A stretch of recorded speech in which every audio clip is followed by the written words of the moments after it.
नमस्कार मित्रों। हिंदू संस्कृति का एक अलग प्रकार का चिंतन हम अपने इस चैनल के माध्यम से करते रहे हैं।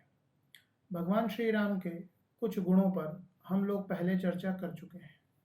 आज उसी क्रम में एक नया विषय लेकर आप सबके सामने बातचीत के लिए प्रस्तुत हूँ।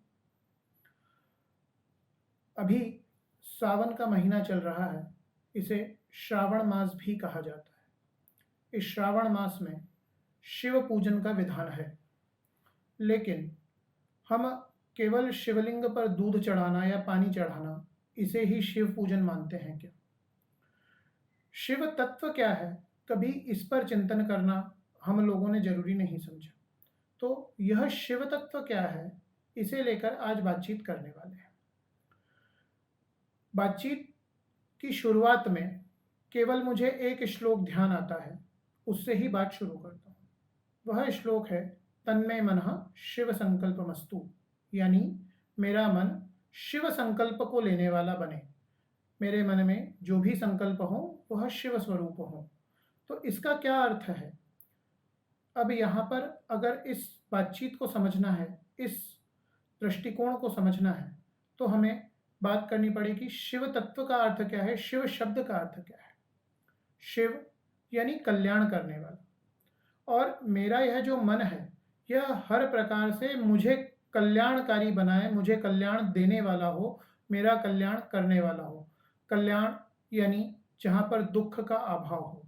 आज हम सब जिस ऊहापोह में लगे हैं वह कहीं ना कहीं दुख से निवृत्ति या दुख से दूर होने की कामना ही है। लेकिन हमारे वैदिक ग्रंथों में यह कहा जा चुका है कि हमें दुख न हो, हमें सुख ही सुख हो, हम आनंद की प्राप्ति को कर सकें, इसलिए शिव संकल्प का होना आवश्यक है। अब यहाँ पर चिंतन के क्रम को जब आगे बढ़ाते हैं तो शिव और शक्ति यह दो तत्व आते हैं। तो शिव यानी संकल्प, और शक्ति का अर्थ क्या है? हमने जिन संकल्पों को लिया है उन्हें हम क्रिया रूप में कार्यान्वित कर सकें, यह शक्ति। इसको उदाहरण से समझें तो बहुत सहज धनवान यानी पैसे वाला हर एक व्यक्ति बनना चाहता है। इसके लिए कई प्रकार के संकल्प उसके मन में होते हैं, लेकिन इसमें से कुछ लोग धन कमाने की जो पद्धति है उसका विकास कर पाते हैं, उसको क्रियान्वित कर पाते हैं। तो यह जो क्रियान्वयन की शक्ति है यह शक्ति का तत्व है। हमारे मन ने कोई संकल्प करा और उसकी पूर्ति के लिए हमने काम करा, तो यहाँ पर जो इच्छा शक्ति है वह पराम्बा आदि शक्ति माँ दुर्गा का स्वरूप है, और कल्याण करने वाला जो तत्व है वह शिव है। इस शिव का ही पूजन करना है। और इसे सावन में क्यों करना है, श्रावण मास में क्यों करना है? क्योंकि श्रावण मास में हम देखते हैं कि जब हम कोई धान बोते हैं, अन्न बोते हैं, तो पृथ्वी उसका दुगना करके हमें देती है। ठीक इसी प्रकार से फूल, फल, पौधे सब अपने यौवन अवस्था में रहते हैं, यानी धरती इस समय गर्भ उत्पन्न करने की शक्ति रखती है, यानी कुछ पैदा करने की शक्ति रखती है। और यह जो शक्ति है इसका हम अधिक से अधिक संचन कर सकें, इसको हम अधिक से अधिक अर्जन कर सकें, इसलिए हमने यह शिव पूजन का विधान रखा।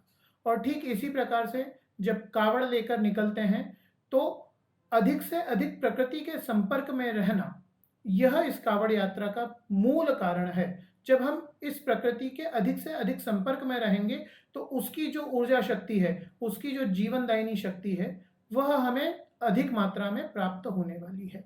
यह है इस शिव पूजन का विधान, और यह है शिव तत्व, यानी हमारे जीवन में कल्याण ही कल्याण हो तो हम शिव के नजदीक पहुंचने वाले हैं। रुद्री पाठ जिसको हम बोलते हैं, जिससे हम शिव का अभिषेक करते हैं, वह क्या है उसे भी समझिए। तो उसके पहले अध्याय से लेकर 8वें अध्याय तक सिर्फ और सिर्फ कल्याण की कामना की गई है। कल्याण की कामना के स्वरूप में मेरा यह मन कल्याण को देने वाला हो, कल्याण को करने वाला हो, चाहे उसके पहले अध्याय में गणपति पूजन हो या 8वें अध्याय में अग्नि का पूजन हो।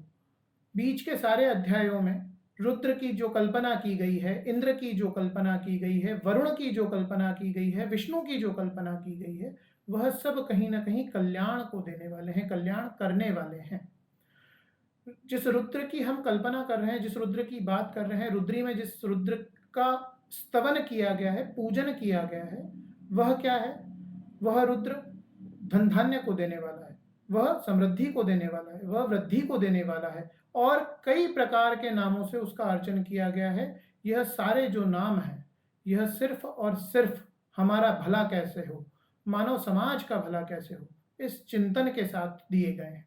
इसलिए शिव का पूजन करते हुए हम शिव तत्व के नजदीक पहुंचे, यानी सबके सुख की कामना के साथ अपना कल्याण हो, तो हम कहीं ना कहीं शिव का पूजन ठीक प्रकार से कर पाएंगे। इसी प्रकार का नया चिंतन अन्य विषयों पर हम इस चैनल के माध्यम से फिर करने का प्रयास करेंगे। आज आप सबका समय मिला, इसके लिए धन्यवाद।